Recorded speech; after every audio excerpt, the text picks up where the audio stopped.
Hey guys, so today I'm going to be teaching you how I made the render for my Forsaken OC. So first you want to go to the pose in Catalog Avatar Creator and make your avatar, and then you can just adjust the pose to your liking, and like as I'm doing here with the character that I've selected, Broken Spawn from Let Him Go. So basically here I'm just rotating and moving the avatar's arms around.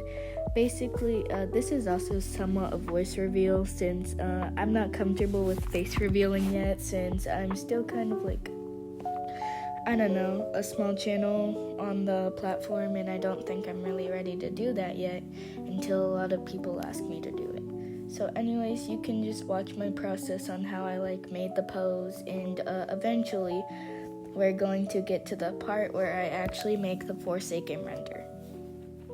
Also, this is for mobile, but you can also probably do it on iOS or laptop, any app that you can have Roblox or any device. And then you take a screenshot and you're gonna want to crop it a little bit so it looks like a Forsaken banner.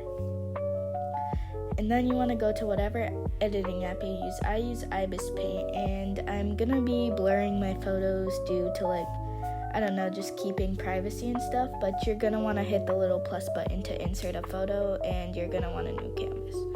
You're gonna hit cancel once it asks you the first option. You only need one layer for this.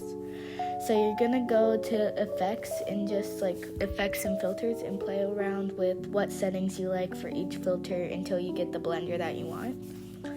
And basically I'm just playing around with filters a little bit here. And after I finish, you're gonna want to, for the frame that I'm using, that's the Forsaken frame, all you need to do is go onto Google and just search Forsaken frame PNG or something, or just just make it into a PNG yourself. I just got the one off of Google, so yeah, that's where you can get them from my knowledge. And yeah, once you play around with filters and stuff, get what you want done, all of that good stuff. Basically, you're just going to want to insert photos from your photo library and then adjust it to your liking, like how I did this. And then you're gonna want to add text and choose the font that you want, the one that matches most to Forsaken. And then you're just gonna insert whatever name you want, and you're gonna want to make the size big, but not too big, just make it readable and that stuff. Sorry if I'm kind of bad at explaining. This is my first time doing a tutorial. And you basically just do that, adjust it like how I'm doing, and then there you go. You have your Forsaken OC. Thanks for watching. Have a great day.